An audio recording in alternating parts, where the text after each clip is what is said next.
The Bermuda Triangle. A legend. A mystery. A vast graveyard. It is a place where ships and planes vanish for unexplained reasons. Hundreds of vessels gone without a trace, swept into oblivion. I don't understand how 23 men, nothing floats. I mean, not even a life jacket. Left behind, only disturbing questions. Those who do escape are haunted by memories that few believe. And I experienced a space-time warp. And none can explain. It was about 10 minutes of just the compass was spinning. I was very freaked out. All of a sudden, everything was totally black. I thought that I was going to die. Theories have emerged. Geomagnetic anomalies. UFO encounters.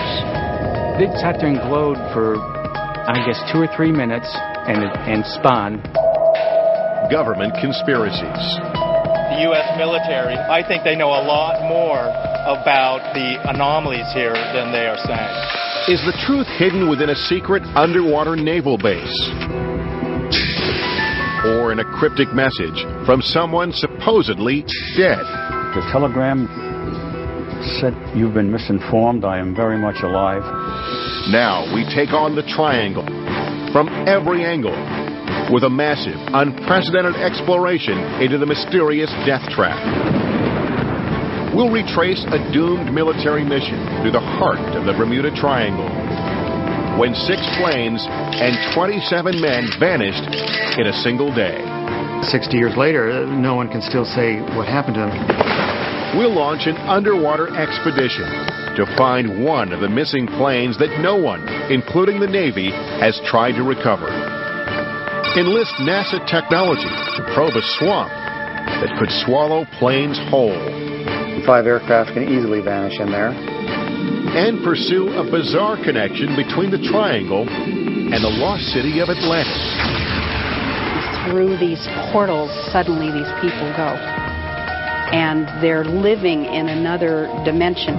Along the way, we experience some of the Triangle's bizarre behavior firsthand. They have a regular magnetic compass and a fluxgate compass, and neither of them are cooperating. A journey to unravel a deadly mystery where planes, ships, people, and reason simply vanish.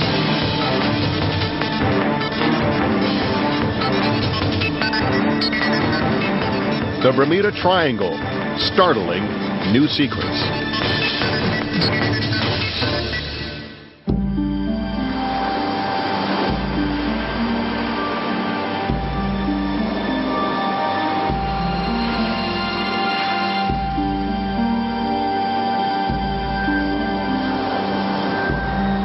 Long cloaked in mystery, the Bermuda Triangle keeps its secrets clinched in a watery death grip.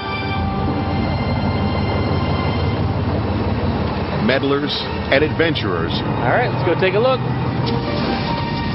Enter here at their own risk. But in an unprecedented effort, we bring the best minds and latest technology together to defy the Triangle and solve one of its most bewildering riddles. Potential target right here. Right here. It's possible. I'm Lester Holt. The Sci-Fi Channel's unparalleled pursuit of the truth behind the Bermuda Triangle begins with one of the greatest unsolved mysteries in American history. On December 5th, 1945, with World War II over and Christmas just around the corner, 27 servicemen seemingly vanished without a trace. At the core of our story, 5 Navy Avenger torpedo planes, the type of plane that had proven lethally effective in the Pacific against the Japanese. But on this day, the planes have a peaceful mission, a routine training flight that will take them over a section of what is now called the Bermuda Triangle. Sadly, neither they nor a search plane sent to find them ever come back. In sporadic radio transmissions received before those planes disappear completely, the flight's leader is overheard saying that his compasses have gone haywire. Now, 60 years later, this vintage Navy Avenger, identical to the ones lost, will retrace their exact route to see if anything out of the ordinary happens. Let's go ahead and stop. Pilot Rick Siegfried will attempt to navigate the course the same way the pilots did in 1945, using a compass and by simply looking out the window for landmarks and the sun. It's a challenge to once again go back into the type of navigation they used in that day and to duplicate the route. Of course, sailors as far back as Columbus have noted strange anomalies in these waters. On 3 occasions, they did experience a compass variation that was unexplained. Triangle historian Gian Quizar. And then on the eve of discovery of the New World, a light was seen on the horizon, and it rose up, levitated, and then vanished. More than one man did see it aboard 2 of the ships. According to Quizar, those who've witnessed bizarre things here and survived to tell their triangle tale are the lucky ones. In the 1980s, I think some 35 aircraft vanished, and no one had heard about it. It's not reported in the news. But on December 5th, 1945, the inexplicable disappearance of 5 planes known collectively as Flight 19, as well as a large seaplane called a Martin Mariner sent searching for them, becomes big news. It remains one of the biggest mysteries of the Bermuda Triangle to this day. 60 years later, no one can still say what happened to them. How can you have 5 aircraft and then a rescue aircraft vanish in one night and no trace ever found, and no trace ever found since then? Despite underwater mapping, despite underwater cameras, it basically began the enigma of the Bermuda Triangle. The term Bermuda Triangle was coined in 1964 by author Vincent Gaddis. Since then, the area has been called many things, including the Devil's Triangle and Triangle of Death. Gaddis defined the triangle as the area between the coast of Florida, Puerto Rico, and Bermuda. But today, historians say strange triangle phenomena actually occur over a much larger area that covers 1.5 million square miles and encompasses the entire east coast of Florida. That's a lot of ocean. But our extraordinary team of scientists are venturing into the teeth of the triangle to search one very specific spot for one very specific airplane. And those are the last reported coordinates of where the Martin Mariner reportedly exploded and crashed into the ocean. For the first time ever, our team, led by renowned nautical archaeologist David Bright, will scour the ocean floor for the remains of the search plane that vanished without a trace on December 5th, 1945. This is the flying boat that mysteriously disappeared with its crew of 13 from Navy radar screens just 20 minutes into its flight. At the same moment the plane disappeared from Navy radar, a tanker ship in the area reports seeing a fireball in the sky. On shore, witnesses report a strange green glow far out at sea. 90 minutes after seeing the explosion, the tanker Gaines Mill reports finding an oily film on the water, but no debris and no survivors. Did the Martin Mariner spontaneously explode in midair? If so, where was the wreckage? Or was it swallowed whole by some pretzel-bending warp of time and space? And what about Flight 19, the 5 Avengers that went missing earlier that same night? In Steven Spielberg's Close Encounters of the Third Kind, the crew of Flight 19 is returned to Earth on board an alien spaceship. Is that just Hollywood fantasy? Lieutenant, welcome home. There are things that go on out there that we really don't know, and I don't have the answers. But David White does know a thing or two about the missing flight that has come to define the enigma that is the Bermuda Triangle. In 1945, White was a flight instructor at the Fort Lauderdale Naval Air Station. Here come some TBMs flying over. He often flew the same training route in the same Avenger-type planes that disappeared. These flights went out every day. This navigational training flight was one of 3 or 4 that we had, and it was really quite simple. No problem. It's a simple 3-point route. The planes leave from Fort Lauderdale, conduct a practice bombing run on an old shipwreck off Hens and Chicken Shoals in the Bahamas, and continue eastward. At Great Stirrup Key, the young navigators are to turn northwest, cross Grand Bahama Island, and then turn for home off Great Sail Key. If all goes well, flight time is about 2.5 hours. They all had their wings, and this training base was what they called an operational training base, which was the last flight training that pilots received before they went out to join the fleet. But something goes horribly wrong on Flight 19. 90 minutes into the flight, instructor Charles Taylor believes he's not where he's supposed to be. For a pilot with that much training to lose his way out over the Bahamas would be very rare. I don't remember it ever happening before. According to official transcripts, Taylor radios that his compasses are malfunctioning and believes he has taken Flight 19 way off course. I don't know where we are. We must have got lost after that last turn.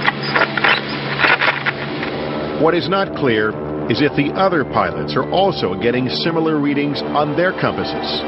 Now, why didn't 4 other pilots contradict him and say we are on course? Why did they simply follow him? And that is the big mystery. An even bigger mystery is why no one is able to pick up Flight 19 on radar. Whatever the reason, Taylor's voice is heard through the static of intermittent radio transmissions, and it is clear that he is lost. I'm in the Keys.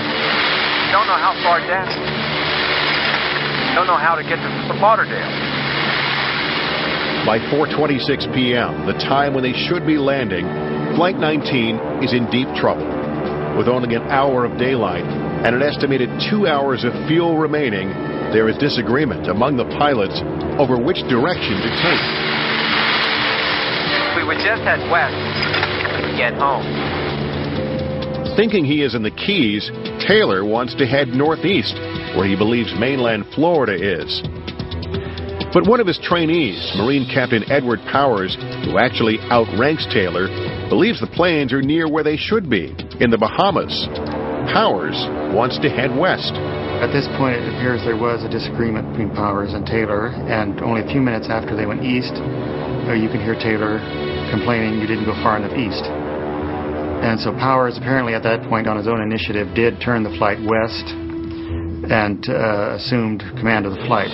At 5:19 p.m., with daylight fading and no land in sight, Taylor is overheard preparing Flight 19 to ditch in the ocean. First man gets down to 10 gallons of gas with all land and water together. Everyone understands that. At 7:04 p.m., the skies over the Atlantic Ocean are pitch black, and bad weather is moving in. Another pilot from Flight 19, Joseph Bossy, is finally overheard. It is brief and barely audible. Fox 3, Fox Tier 3, Fox Tier 3, to Fox 28. It is the last anyone ever hears from Flight 19. Early the next morning, David White joins the largest air and sea rescue operation in Navy history. Not only is the Navy missing a squadron of torpedo bombers and their crews, incredibly, it is also missing a very large search plane that went looking for those torpedo bombers. That plane alone carries a crew of 13. We were very surprised that we found no trace of any debris of any kind. We certainly expected to find someone in the water. Each of the crewmen had a Mae West, and there was a 3-man life raft on each airplane. After 4 days, the search is called off, and 27 servicemen are officially entered in the Navy record books as lost at sea. But are they? 3 weeks after the search is called off, the family of one crewman receives a mysterious telegram that only deepens the mystery. A mystery that we hope to unlock out here. So a target would be a dark spot in there? A target would usually have a bright side to it and then a dark shadow behind it. The engine blocks were very, very heavy. There were 2 big, beautiful Pratt & Whitney engines, and they would have sank like stones. Many adventurers have tried but failed to find the Avengers. Our search for them will explore new territory. Back in gear. But before we get to that, we begin with a new search, an expedition that has never been launched before to find the missing search plane, the Martin Mariner.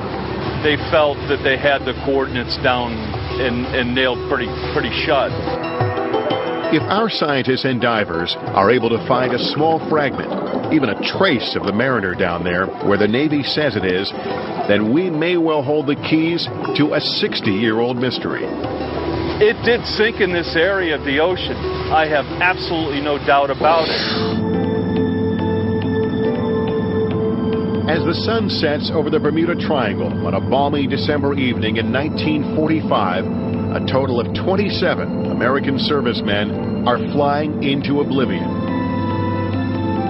5 Navy torpedo planes, out on a routine training mission over these waters, inexplicably get lost. And in an incredible coincidence, a large Navy search plane sent to look for them seemingly vaporizes in midair, leaving nothing but a greasy smudge on the ocean surface. The mystery of what happened to those planes on that night launches a pop culture legend. There has to be an explanation somewhere for something like this. In his yet-to-be-released book on Flight 19, Gian Quizar offers shocking new evidence to support his theory that the missing squadron did not crash in the ocean, as the Navy contends, but instead landed in a large swamp in Georgia. There's only one place I would say they could have gone. The wind was still from the southwest. They would have to turn into the wind to ditch. They'd turn southwest. I'd take them right over the heart of the Okefenokee Swamp.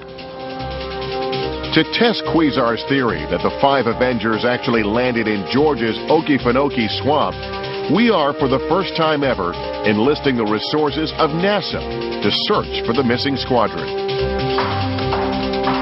There it is. Looks like a pipe. It's about 20 feet long.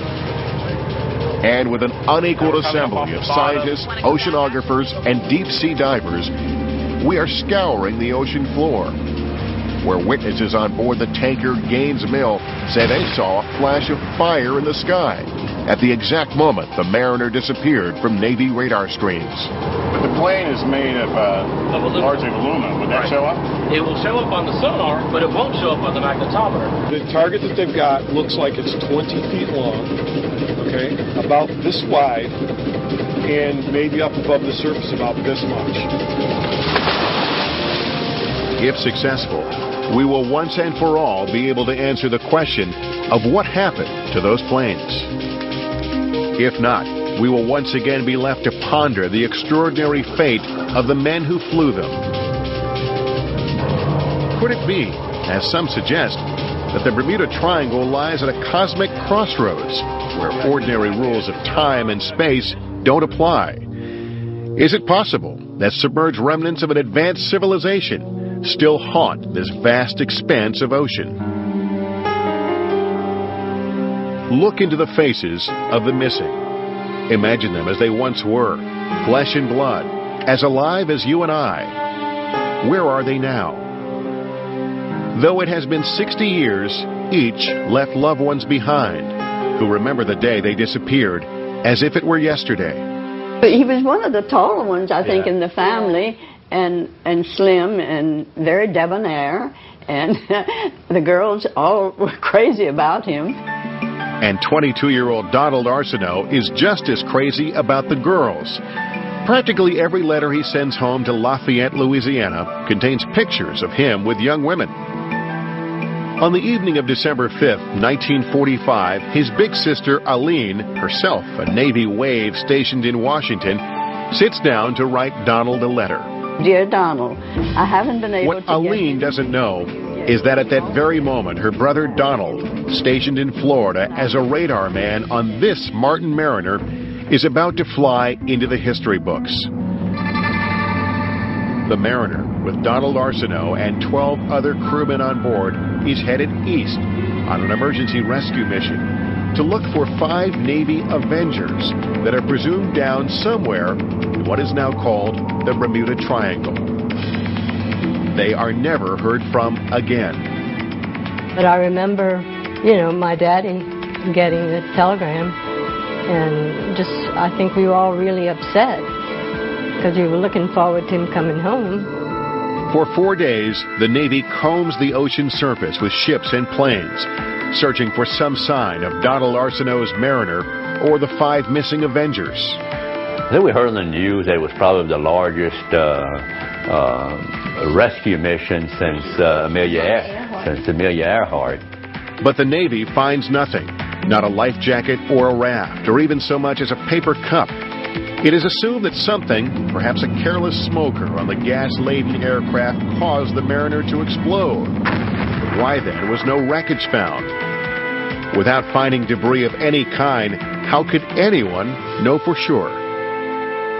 It was here in this empty patch of ocean, about 25 miles off the Florida coast, that the Gaines Mills reported finding the oil slick after witnessing the flash in the sky that night. They marked the coordinates, and that's where we began our search for the missing Mariner and her crew. Our expedition will be the first ever to look beneath the waves for clues of what happened to the Mariner. You need to head southwest, Rick. Our leader is David Bright. That'll get us down to the first mark line. A hard-nosed scientist who believes that what goes up must come down. There were 2 big, beautiful Pratt & Whitney engines, and they would have sank like stones. By dragging a side-scan sonar and a magnetometer over the bottom 80 feet below in a carefully calibrated search pattern around the Mariner's last coordinates, our team is confident of finding a long-lost piece of history. If anything's there, we're going to find it. We've got the magnetometer running, measuring the Earth's magnetic field. Anything that's made of iron or steel, we'll pick up. But if history is any guide, locating the Mariner will not be easy. Some estimate as many as 1,000 boats and planes have disappeared here without a trace, claiming as many as 8,000 victims along the way. Among them, the crew of the USS Cyclops in 1918. Simply vanished without trace. 309 men gone. And no evidence that a lot of sailors turned up anywhere, that there had been a mutiny. The freighter Marine Sulphur Queen in 1963 and the Sylvia Asa in 1976. Whatever those ships encountered, it was just incredibly destructive and obliterated them without survivors. In 1980, the freighter Poet, also gone without a trace. 520-foot ship carrying nothing more dangerous than number 2 yellow corn. Disappeared north of Bermuda, no EPIRB signal. Some dismiss these disappearances as likely due to human error in an age before we had high-tech satellite equipment. But the fact is, vessels disappear in the triangle with disturbing frequency, without warning, and without a trace. Boats still disappear, probably 12 to 20 per year. 2000, 2001, 2 sister ships vanished in the Caribbean. The U.S. Coast Guard in Miami is keenly aware of the perils of the vast open ocean that makes up the Bermuda Triangle. This one station alone is responsible for 20% of the nation's search and rescue missions. The Coast Guard doesn't subscribe to the myth of the Bermuda Triangle. The ocean is an unforgiving environment. If you make a mistake, you will pay for it. And there's any number of factors that contribute to the losses of aircraft or vessel in this or any other part of the oceans. But according to historians like Quizar, human error alone cannot explain all the Triangle's bizarre disappearances. the area and the enigma is quite real. More ships and planes do vanish. They vanish for very unusual reasons in some cases. In 1978, a small charter plane flying from Fort Lauderdale to Havana disappears from radar. In 1954, a special Navy flight carrying 44 passengers and crew to the Azores vanishes. The cargo manifest lists 111 life vests and 5 life rafts on board. It's a luggage flight. There's no debris. That goes on frequently enough. Even Charles Lindbergh reportedly has a close call in the Triangle. In 1928, 1 year after flying solo across the Atlantic, Lindbergh takes off for a night flight from Havana to St. Louis.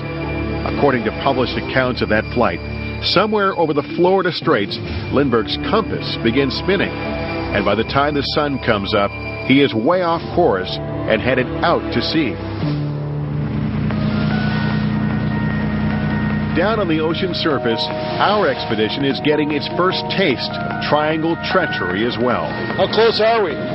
While trying to get our divers in position over a promising target, Captain Eric Smith sees something he's never seen in all his years at sea. I'm steering by GPS. I have a regular magnetic compass and a fluxgate compass, and neither of them are cooperating. You ever had that happen to you before? No, I never have. Could an erratic compass have been what happened to Flight 19 in 1945? To find out, we will send a Navy Avenger, one of only about a dozen still operable, to retrace Flight 19's path through the Bermuda Triangle. We're all taught that from the very beginning, to believe the instruments. The compass is a very reliable, very simple instrument. Rick Siegfried is an experienced United Airlines pilot who flies around the globe in 747s. But he also flies this TBM Avenger for the Tri-State Warbird Museum in Ohio. We're going to try to reenact the flight as best we can, not using modern navigation. We're going to use dead reckoning nav, just like they would have, back in that time. Make sure everything's secure. Stack is good and tight. Make sure there's no oil leaks coming from behind the engine. Siegfried knows well the history and legend he is up against. I definitely believe that there's something that's unexplainable at this time in that area. William Kittinger actually witnessed one of the strangest triangle disappearing acts of all time. He was working in air traffic control in St. Thomas when a Navajo twin-engine plane approaching the airport simply vanished. When he reported 2 miles out for landing, I asked him to show me his landing light, and I had visual contact when he showed me his light, and I turned my attention back to the departing aircraft and watched him depart. And when I turned back to clear the Navajo to land, I got no response, and his landing light was gone, and the target was missing off the radar. Kittinger thought the plane had gone down in the shallow water just off the airport and immediately notified the Coast Guard. There was nothing found. There was no aircraft, no reports of downed aircraft. It just disappeared. Our team of scientists are convinced they will have better luck finding the missing mariner. It's a potential target right here. Hours of dragging sensors over the bottom has proven one thing. The bottom here looks like a moonscape. It's flat and hard. Anything man-made lying down here is going to stand out. We're on target number 2 that they've identified, and we believe it's some kind of a piece that's sticking up. Maybe a wing edge, a plane, a piece of sheet metal through the plane, or something like that. For 60 years, the most confounding and compelling mystery of the Bermuda Triangle is the disappearance of Flight 19. 5 Navy Avengers fly off the coast of Florida on a routine training exercise and never return. The oil tends to collect in the bottom cylinders, so we pull this through to make sure that there's not a hydraulic lock. Pilot Rick Siegfried is getting ready to fly the path that Flight 19 planned to take that day. It's just one leg of our multi-pronged search for answers to what happened in December 1945. we might get a little insight into how they might have either lost track of time and or lost track of their position. Flying a World War II Navy Avenger, identical to the fated planes, Siegfried will navigate the course the same way the pilots did 60 years ago, using a compass, the sun, and landmarks. Battery on. Oil good. Boost pump on. Our plan is to take off from Fort Lauderdale, fly east 113 miles, before turning northwest at Great Stirrup Key.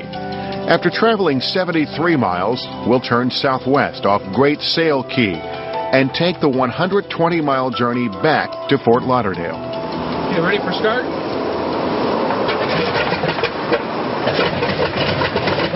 The Naval Air Station where Flight 19 originated is now the Fort Lauderdale Hollywood International Airport. And like the 5 planes that disappeared in 1945, we take off under mostly clear skies. And what a glorious day, good visibility, scattered cloud deck up in front of us. Following Flight 19's route, we head for Hens and Chicken Shoals. The shoals should be just this side of the lighthouse and a little south. We find the shoals. It's those rocks sticking out of the water. We're looking at the shoals. I didn't see the shipwreck. It might be just a little further south. But there's no sign of the old shipwreck where Flight 19 did its bombing runs. To stay on the same schedule, we fly around the shoals for about 15 minutes before continuing east. And why don't we head for Little Stirrup Key?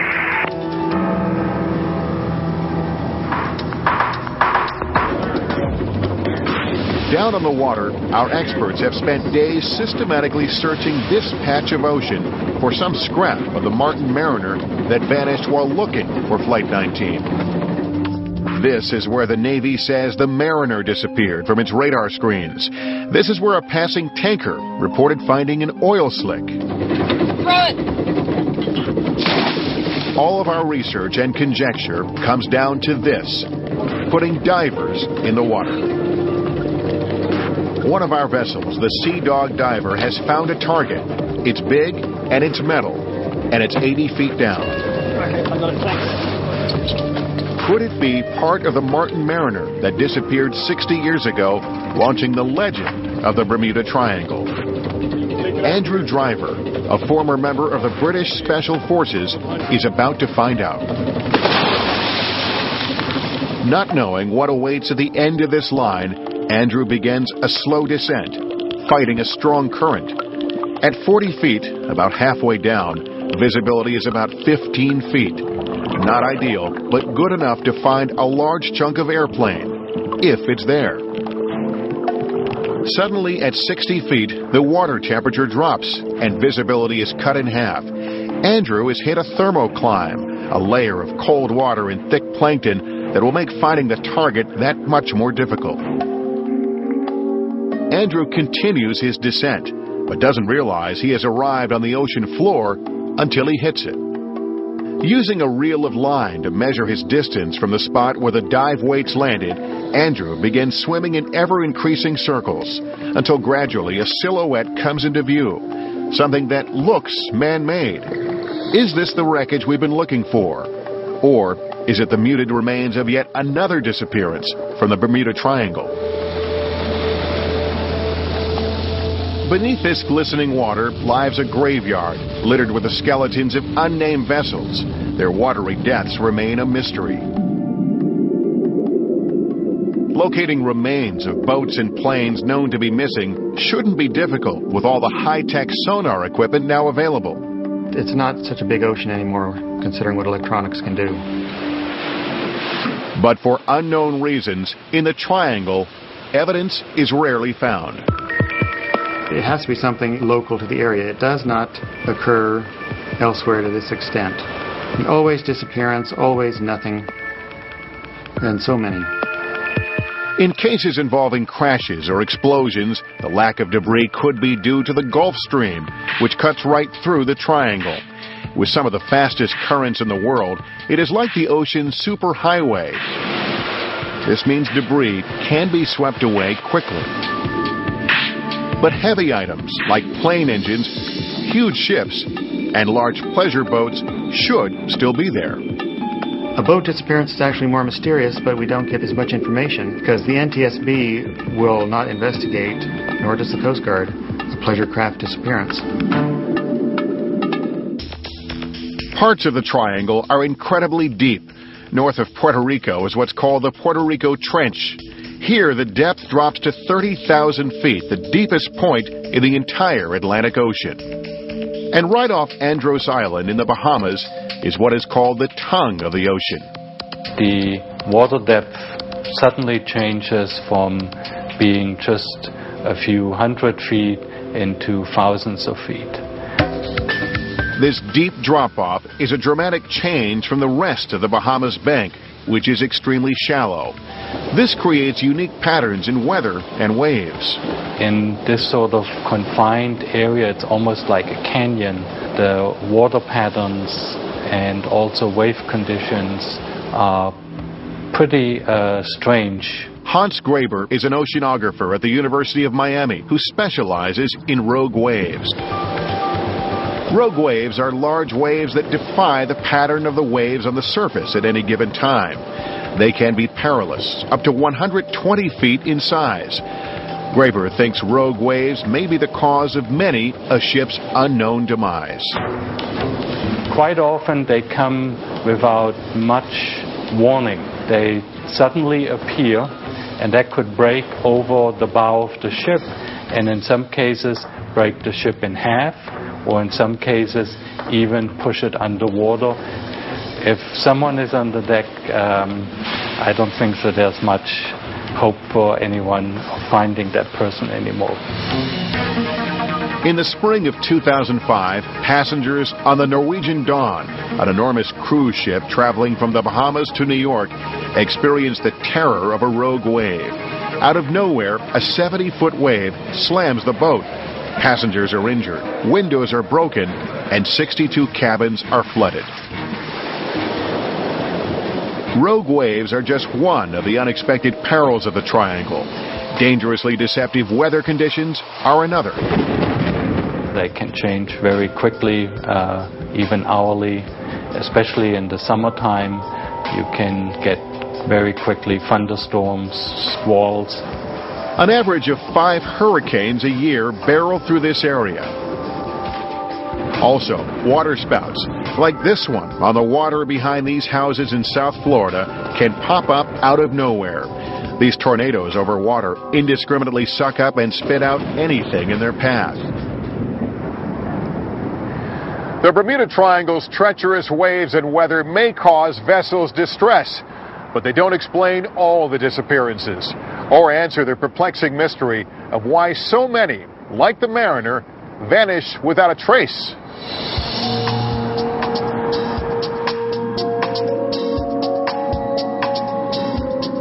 Everything that falls from the ocean surface finds new life on the bottom. The target that casts such a promising shadow on the sonar screen looks quite different up close, encrusted with coral and teeming with sea life. 4 feet wide and 8 feet long, the target Andrew Driver has located rises about 3 feet off the ocean floor. It looks man-made, but what is it? Knocking away the decades, Andrew began searching for something recognizable on this fragment from another time. In the dim light of the ocean depths, he hopes to find a serial number, an emblem or seal, anything that might reveal the artifact's origin. After examining the target for 20 minutes, Andrew returns to the surface with news our team anxiously waits to hear. Have they, at long last, found the missing Mariner?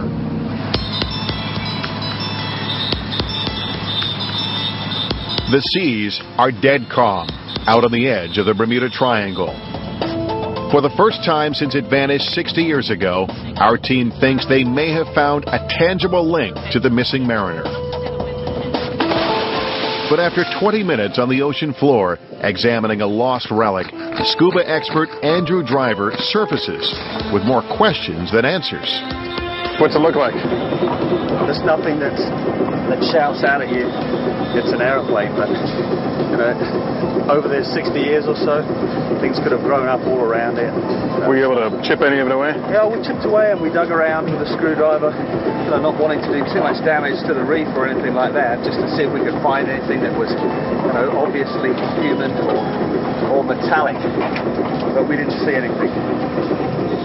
After another dive and further discussion, it's determined that whatever it is, or used to be, this fragment is simply too far gone to be positively identified now. With miles of ocean bottom still to be surveyed, expedition leader David Bright decides to press on, confident that the large debris field he's looking for will soon be found. But those who've had close calls in the Bermuda Triangle say mere science and logic cannot fully explain what happens here. Some insist there is something otherworldly going on. After seeing what I saw, I think there's something to the Bermuda Triangle mystery. Doug Gurdon and Paul Vance have a close encounter with mystifying forces in the Triangle. They are on a sailboat en route to the Bahamas from Florida in June of 2001. Night has just fallen when their transforming experience begins. When we were about 12 miles offshore, during our trip, I've been watching the sky and watching the airplanes go over going into Miami. I watched one particular light, and it came across the sky, and then it stopped. What happened next was that this cloud and this light slowly turned into a swirling mist and started revolving very slowly, and was mesmerized by this, obviously. It was something I had never seen before. It sat there and glowed for 2 or 3 minutes and spun, but it is as if this light came to a predetermined position and this cloud formed underneath it, you know, almost like it was a door. And then the light went through that door or passage. Then things get even scarier. The only engine on the boat, the one they were using to motor across the Gulf Stream, suddenly starts to fail. When we saw this light and it had finished dissipating, we had engine problems. Without a motor, Vance and Gurdon have to sail back to Florida in the middle of the night. They are shaken by what they saw lurking in the skies above the Triangle and relieved to have escaped it. I just said my last little prayer because, I mean, it was really a shocking thing to see. I just made sure all my sins were forgiven one more time. Was it a UFO? Reports of strange lights in the sky here go back for centuries. Remember those lights spotted by Columbus on the eve of discovering the New World? Is it possible that visitors from another galaxy were visiting the Triangle even then?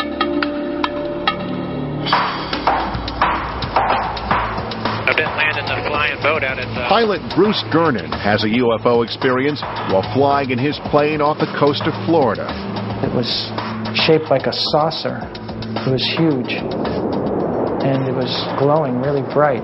All of a sudden, it shot right at us at a phenomenal rate, and I thought we were going to crash with it. And I was saying my last prayers as I turned off to the left as sharp as I could possibly turn. And then when I looked back, after I made the turn, it was gone. One of the most disturbing UFO sightings ever recorded happens just off the coast of Puerto Rico in 1980. Air to ground, pick up a pilot panicking.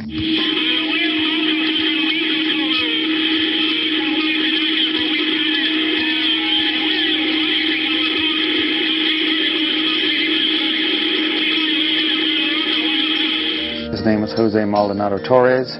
He is talking about a weird object harassing his aircraft that made him change courses 3 times. He keeps calling Mayday. It's obvious he's quite desperate by this time. He vanishes with his last communication. A few minutes later, another blip reappears on the scope, tracking in a different direction, no transponder of any kind, and then that vanishes from the scope as well. Do UFOs play a role in the disappearances here? They are just one of the many mysteries of the Triangle. After 3 long days on the water, our experts have found nothing definitive in their search for the missing mariner. All right, guys, let's pack it up for today. But later that night, those of us on board our dive boat, the Ketty Lund, find out just how terrifyingly real the mystique of the Bermuda Triangle can be. Now, I think you'd be surprised how much... Shortly after 10 p.m., as our crew relaxes, the Ketty Lund is suddenly plunged into darkness. All of the electrical circuits are dead. No lights, no radio. Because the generator won't crank, the powerful bilge pumps which keep the old wooden ship afloat are useless. In short, the Ketty Lund is sinking, with no way to call for help. It is after midnight before Captain Eric Smith and our crew are able to raise the ship's massive anchor and get the engine started. Fire in the hole!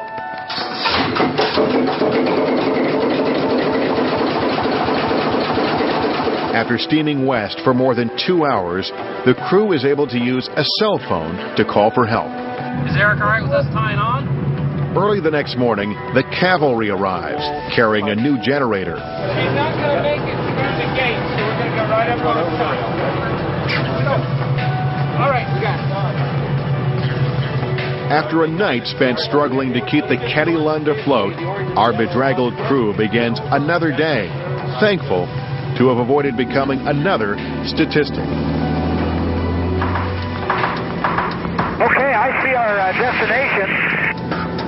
On our own mission to retrace the route of Flight 19, we are approaching the time when Lieutenant Taylor started to seriously doubt what his compass was telling him. And let's start a left turn now. We're flying over Great Stirrup Key, about an hour into our flight, right on schedule. And as we proceed northbound, it looks like our heading is nice and stable. We turn northeast and head towards Great Sail Key, the point Flight 19 never found. Along the way, pilot Rick Siegfried will look for Grand Bahama Island, the landmark Lieutenant Taylor never saw, and closely monitor the compass. What's your compass doing? Compass is as steady as a rock. Nothing weird happening with the compass? Not a thing. It's steady as a rock. The question is, will the compass stay accurate? Or will we, too, lose our way in the Bermuda Triangle?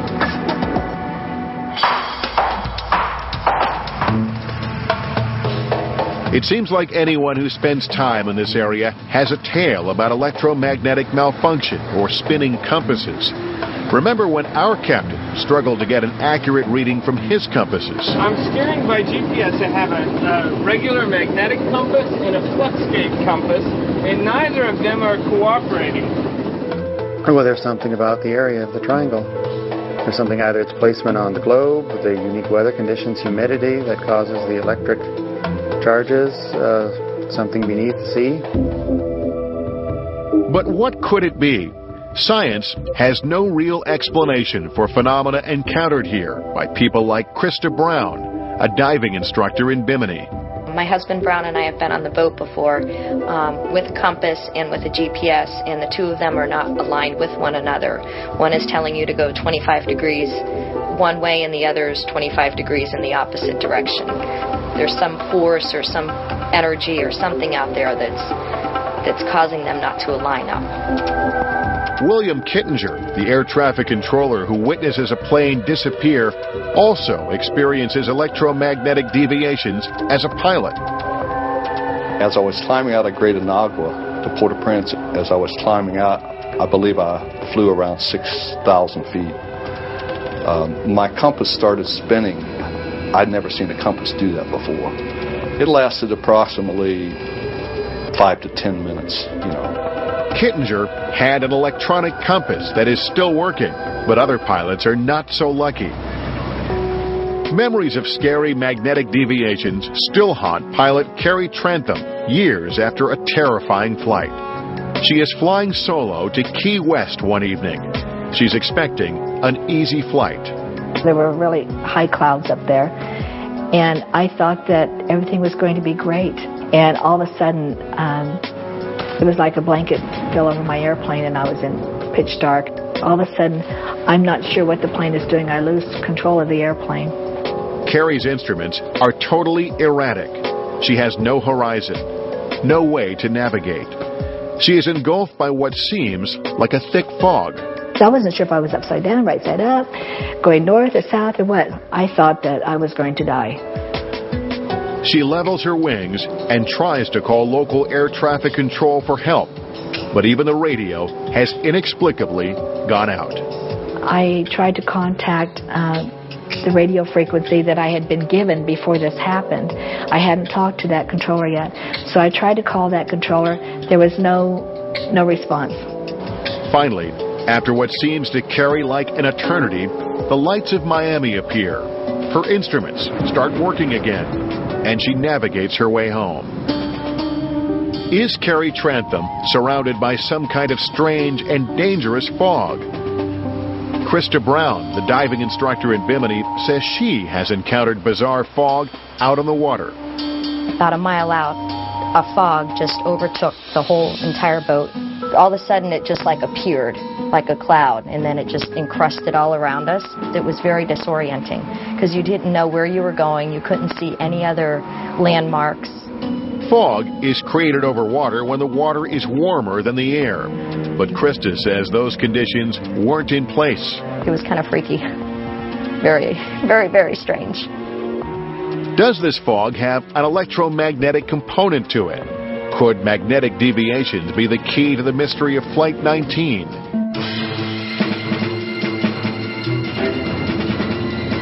High in the air above the vast Bermuda Triangle, we continue to retrace the path of doomed Flight 19. We've now hit the hour-and-a-half mark, when for the 5 Navy Avengers, the unexplainable starts to happen. At 3:40 p.m. on December 5th, 1945, the pilots expected to see Grand Bahama Island, but all they saw was ocean.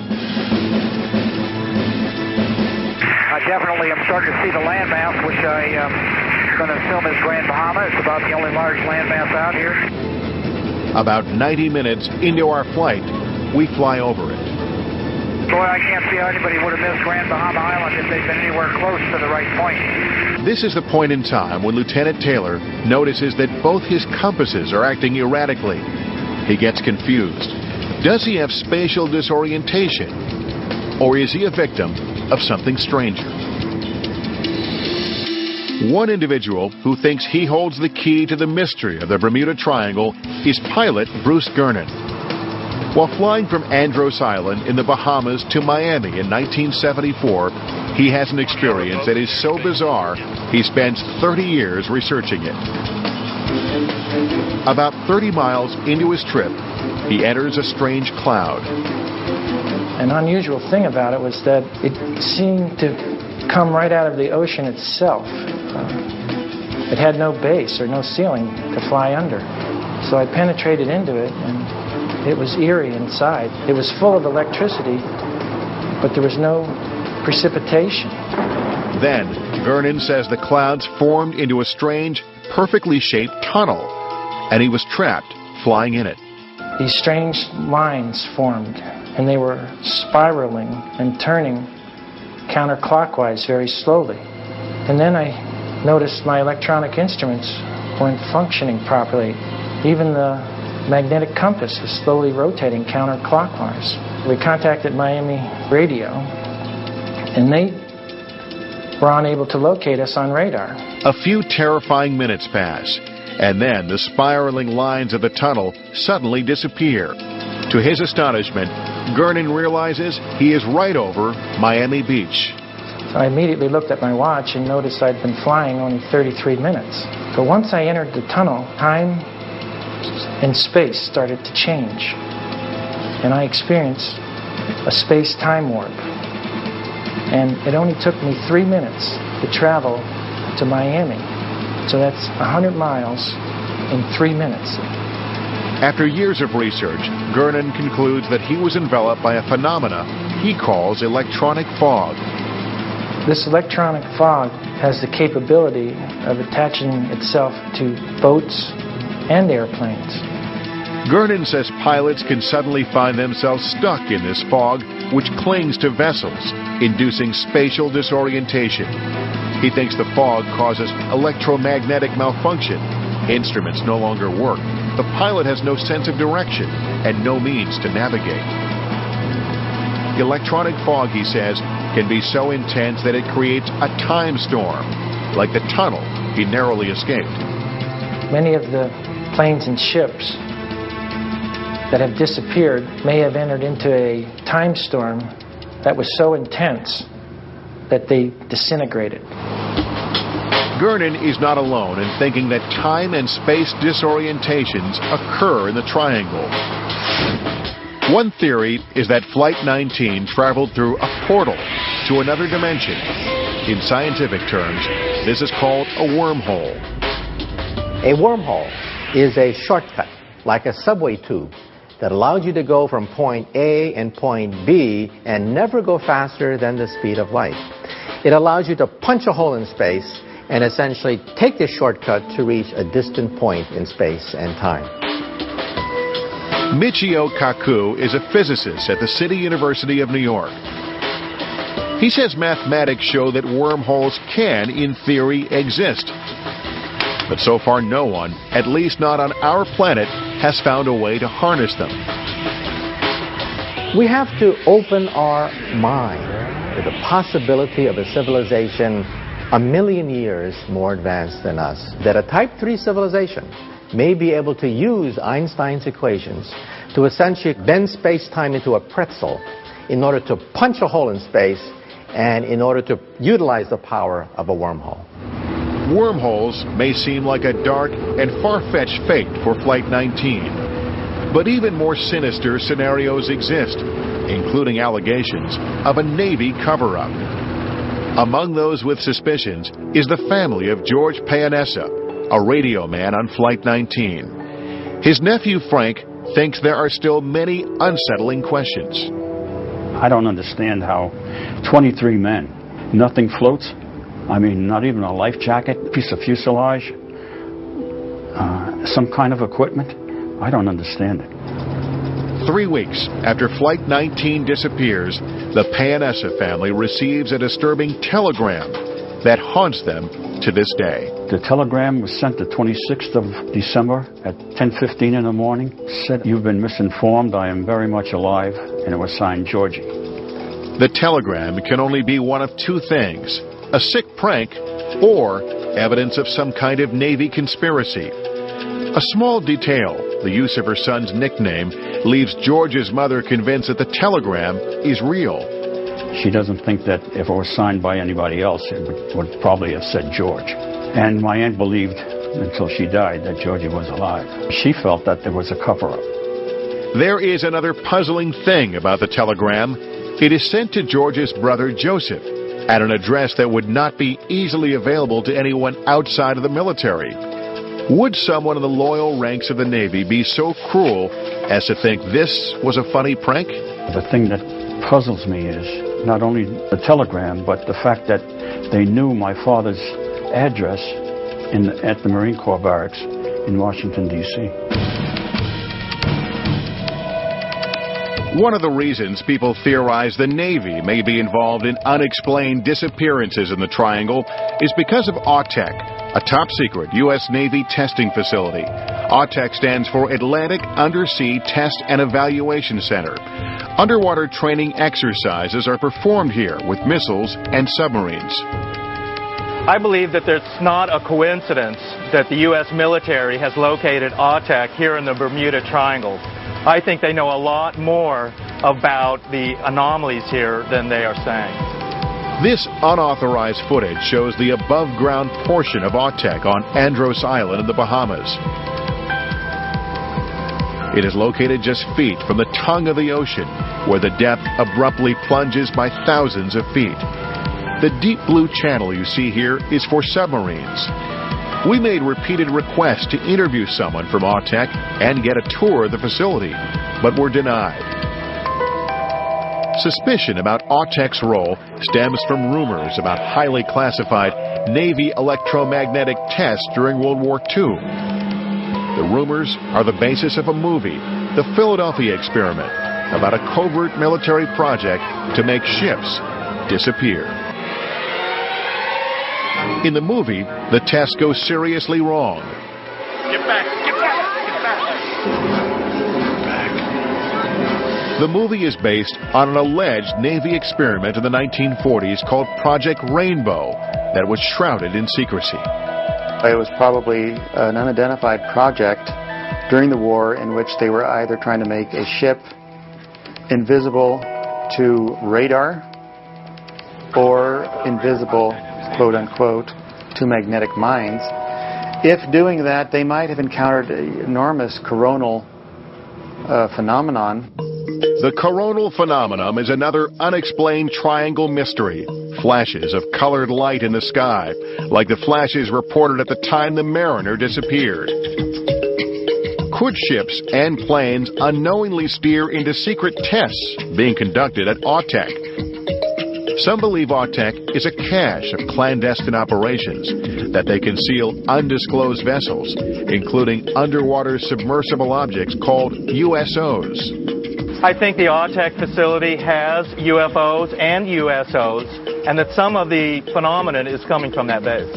Some people think AUTEC is similar to Area 51, and they are experimenting with alien spacecraft that they have captured.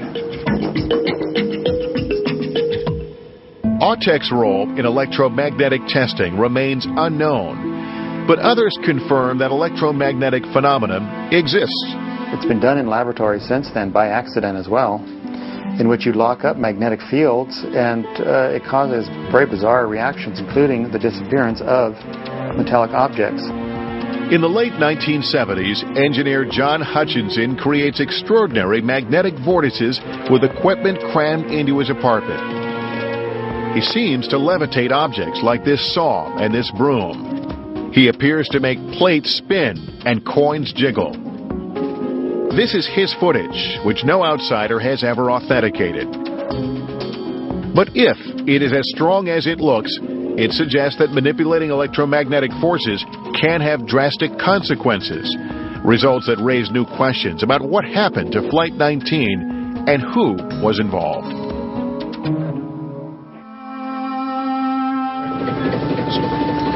The target that they've got looks like it's 20 feet long. My guess is there was something there at one point, but a lot of it's disintegrated. And that's what you're going to find with a 60-year-old aircraft. For 5 days, our expedition has been combing the ocean bottom at the exact location the Navy says a search plane went down 60 years ago. We have found a strange object on the ocean floor, but it doesn't appear to be a piece of the missing plane. I truly believe we're looking at the engines, which were big, and with only 2 days left to finish scanning our target area, expedition leader David Bright desperately needs a new plan.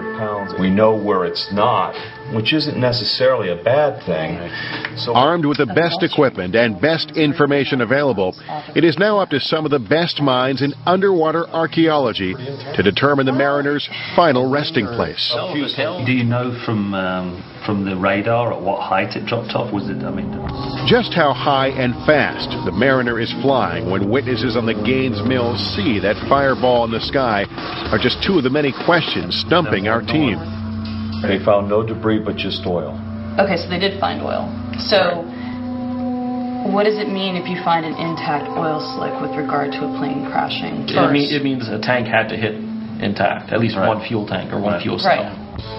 If, as our experts suspect, large pieces of the plane hit the water intact near the coordinates of that oil slick, then the heaviest of those pieces, the engines, each weighing more than a ton, must still be there. Let's expand the lines and look for a larger target. Right. Exactly. After 40 minutes, a consensus. Yes, by searching south and east of the Navy's original coordinates and adjusting the towfish settings to search for bigger objects over a broader area, our team will double its chances of finding the Mariner's engines. Okay, good. Very good. Yes, that's a plan. We have a plan. Good plan. Yes. Meanwhile, we're nearing the last leg of the journey, retracing the path Flight 19 had planned to take 60 years ago, looking for any clues that may be revealed in the sky. But our compass is working perfectly, as are all of the other instruments. Looks as like we're making our turn point at Great Sail Keys, making a nice left turn here. We reach Great Sail Key, the small island Flight 19 never found, and head back to Fort Lauderdale. Sadly, Flight 19, I don't believe, ever made it to this point, which is the final leg back from Great Sail Key into Fort Lauderdale. So what happened to those missing planes? Unlike the Navy, Gian Quizar doesn't believe the planes are sitting on the bottom of the ocean. There's solid evidence that Flight 19 could not have ditched at sea, as is the standard Navy scenario. In 1945, the Navy believes the planes went down around here because of a radio fixed position report at 5:50 p.m. That report places the aircraft within this 100-mile radius. But at 7 o'clock p.m., another radar report shows 4 to 6 aircraft near Flagler Beach, Florida. The Navy dismisses this report, though, believing Flight 19 just kept flying back and forth over the water, never reaching the Florida coast. There is no way it could not have detected Flight 19 had that flight been at sea. So the idea that they ditched at sea is impossible because they would have been picked up on radar doing so. If the Avengers never ditched at sea, then where did they go? A new theory has emerged. With a moonless night and thickening cloud cover, they could have been flying over land and not even known it. There's only one place I would say they could have gone, the Okefenokee Swamp. In Georgia, near the Florida border, the Okefenokee is a vast and watery wilderness stretching 650 miles. As a wildlife refuge, it's home to many endangered species, and like any good swamp, alligators. Could it also be the home of what remains of Flight 19? 5 aircraft can easily vanish in there. To further support his theory, Quizar points to another radar report from that night. Air Transport Command reports 5 unidentified aircraft at 8:50 p.m., 32 miles from Brunswick, Georgia. At the time, speculation that these are the 5 missing Avengers is met with deep skepticism, because it was estimated that their fuel would only last until 8 p.m. at the latest. But Quizar says the fuel estimates were grossly underestimated, since the planes weren't weighted down with bombs, and because the pilots were not flying near top speeds. Could they have made it all the way to the Georgia swamp, several hundred miles past the search area? There's no doubt about it. They had enough fuel with the direction they were heading west to hit Florida and go beyond, actually. The Okefenokee, with its vast and treacherous terrain, is almost impossible to explore in any great depth. But we will attempt to outwit one of Mother Nature's most impenetrable fortresses. We commissioned Digital Globe to acquire QuickBird satellite images of a 262 square mile section of the swamp. We then sent the data to NASA's Marshall Space Flight Center in Huntsville, Alabama. Using a technique known as image processing, NASA hopes to use subtle color variations in the overgrown swamp foliage, invisible to the naked eye, to find the airplanes. The healthiest, most vigorous growth looks bright red. Plants under stress, perhaps caused by a rusty fuselage or slowly leaking fluids lying below, look a dull brown or pale pink. They're not going to see a perfect silhouette of an aircraft under any circumstance. The tannic acid in the water would have corroded most everything. The engine stock will be there, parts of the fuselage. NASA divides the image data into 300 frames, repeatedly scanning back and forth through the minute pixels for more than 24 eye-straining man-hours. If they end up in the swamp, there's going to be a big fallout, because here's 5 aircraft in a government-controlled swamp, and the Navy never knew it. Could one of the biggest mysteries surrounding the Bermuda Triangle finally be solved? While retracing the route of the 5 lost Navy Avengers, we flew over the shallow waters of the Bahamas, an area thought by many to be the center of the Bermuda Triangle's potent powers. Some believe Atlantis, a prehistoric continent powered by mythical forces, is buried beneath these sands and is the cause of the Triangle's strange and deadly phenomenon. The things that link Atlantis with the Bermuda Triangle have to do with the concept that Atlantis had power systems, built pyramids all over the world, had a high technology, and that one of these power stations is actually underwater here in the Bermuda Triangle. One of the most convincing believers in Atlantis was world-renowned clairvoyant Edgar Cayce. In the 1930s and 40s, long before the concept of the Bermuda Triangle is even born, he predicts that the first portions of Atlantis will rise again in 1968 or 69 in the waters near Bimini. Decades after Cayce's original prediction, a pilot flying in the Bahamas spots a row of unusually symmetrical rocks in the water that look surprisingly like an ancient structure. The discovery is intriguing on its own, but the location and timing is stunning. It is 1969, the very year of Cayce's prediction, and the location is Bimini. I think the Bimini Road is evidence of Atlantis because those stones are not from the Bahamas. They've been brought here from somewhere else, and that was probably 10,000 years ago. David Childress is an author and an expert on ancient civilizations, including Atlantis. I believe that Bimini is one of the areas where Atlantis was located because the Bahamas themselves are a very shallow bank. Geologists say that 10,000 years ago, the time of Atlantis, ocean levels were 300 feet lower. That would make the Bahamas into a mini continent, much like Atlantis. Locals in Bimini aren't sure if the Bimini Road is evidence of Atlantis, but they are certain that bizarre and eerie triangle phenomena occur in Bimini with frequency. There are weird things that happen in Bimini that are unexplainable, and not just in Bimini on the island of North or South Bimini, but in the waters around Bimini. Strange occurrences happen that have no explanation for. Just 50 miles east of Florida, Bimini is an entry point to the Bahamas for boaters, a destination for deep-sea fishing enthusiasts and divers. Krista Brown spends her days taking tourists out on the water here. Once I was north of Bimini on a dolphin trip, and the compass just started spinning in circles. And we found the dolphins, the people got in the water, had a great interaction, a swim with them, and the dolphins started to move away. Everybody got back in the boat, started to follow the dolphins, and the compass worked exactly right. I have no idea why it happened or what, but it was about 10 minutes of just the compass was spinning. I was very freaked out. Magnetic deviations seem to be reported more frequently here than elsewhere in the triangle. Compasses spin or are totally inaccurate. It may not be a coincidence that one of the checkpoints for Flight 19 is just north of the island at Hens and Chickens Shoals, where the crew does a bombing exercise before becoming lost. Could the phantoms of an ancient civilization, one powered by magical crystals and energy, have a hand in the Triangle's mysteries? No, I want to go back there. I decide to travel to the Bimini Road with David Childress to investigate.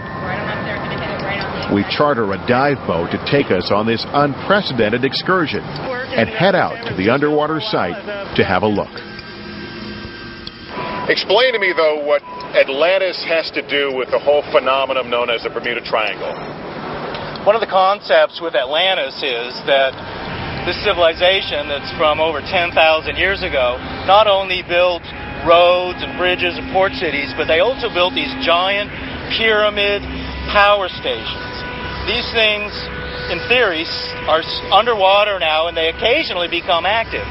When these giant Atlantean power stations become active, they create some of the Bermuda Triangle phenomenon. There's a dimensional shift, there's magnetic anomalies.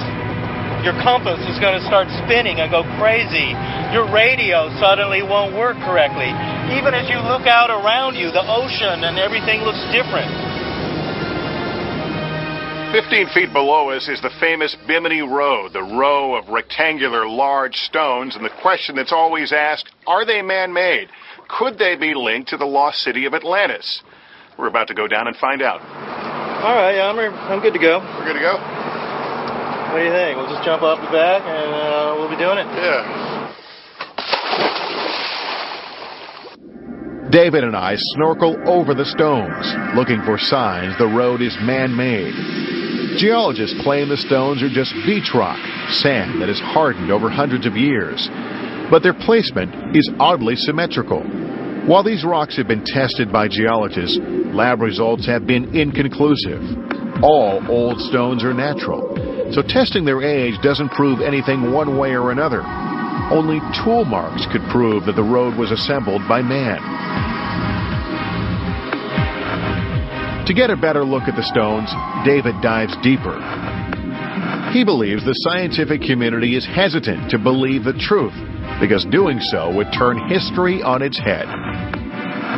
If the Bimini Road were proven to be man-made, it would totally change academia's view of mankind in the past and civilization, pushing civilization back at least 10,000 years.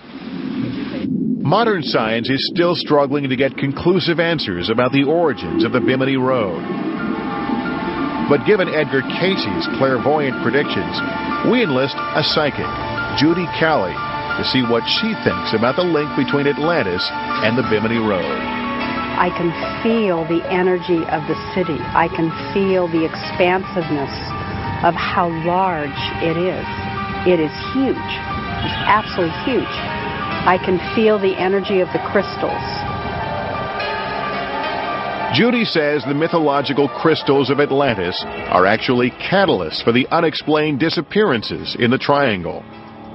They are laying on their side, and the sun is activating them at certain points. And when it activates it and aligns it at a certain frequency, it opens portals.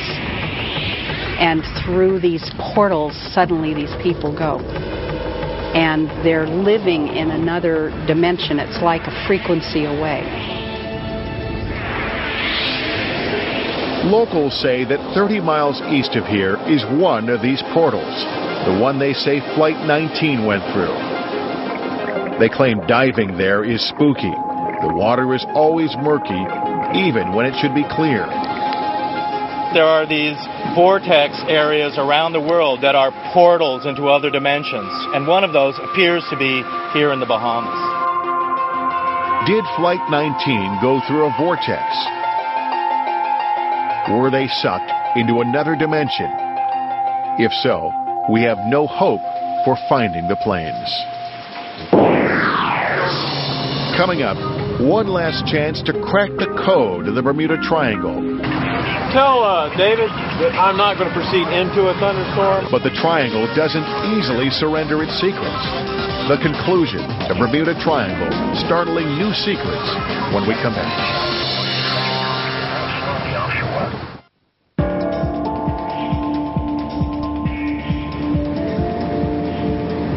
Whatever happened to those Avengers out over these waters 60 years ago does not happen to us. Unlike the pilots who disappeared in December 1945, 2.5 hours after takeoff, pilot Rick Siegfried sees the Florida coast coming into view. We may be close to landing, but we're no closer to answering the nagging questions of what happened in the air that night in 1945.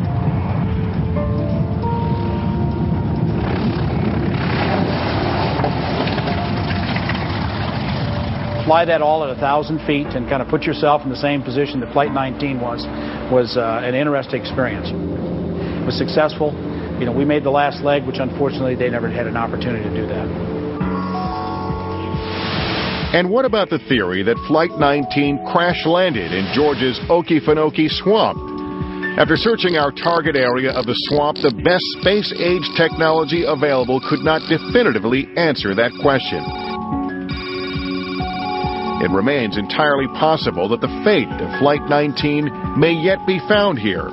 But for now, the secret of its whereabouts is not one the swamp will cough up.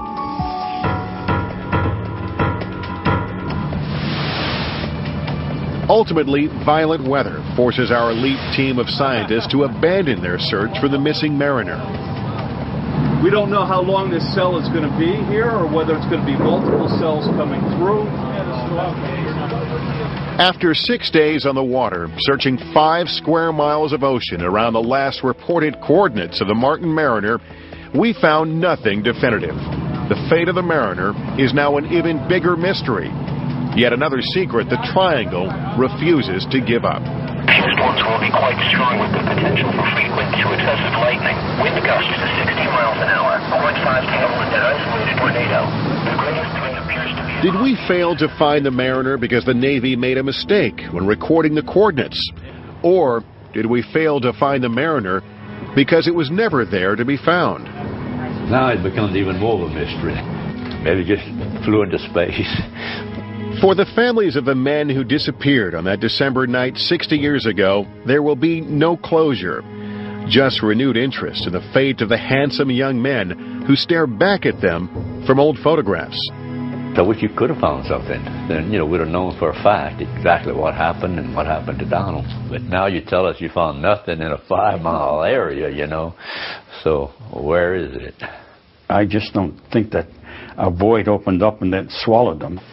But what about that strange telegram the Payanessa family received weeks after the disappearance of Flight 19? What else could possibly explain the strange and interlocking web of disappearances in this part of the world? I've heard a lot of theories, but to me it doesn't satisfy my curiosity as what has happened to all of these people and aircraft and ships. Is it possible, as many believe, that unseen and unparalleled powers are at work here? Forces that obliterate matter or teleport man and his most sophisticated machines to other dimensions. There's absolutely something going on in this area. I believe this power that's in the triangle is just as evolutionary as electricity. Once we learn how to harness this energy, we'll be able to travel to different stars. The possibilities are mind-numbing, the potential enormous. But one thing is certain. After bringing to bear the best science available at the dawn of the 21st century, the riddle of the Bermuda Triangle remains what it has always been, a mystery. And if the mystery can be solved, it will likely fall to some future generation to solve it. But for now, all we can do is look at these waters and wonder. I'm Lester Holt.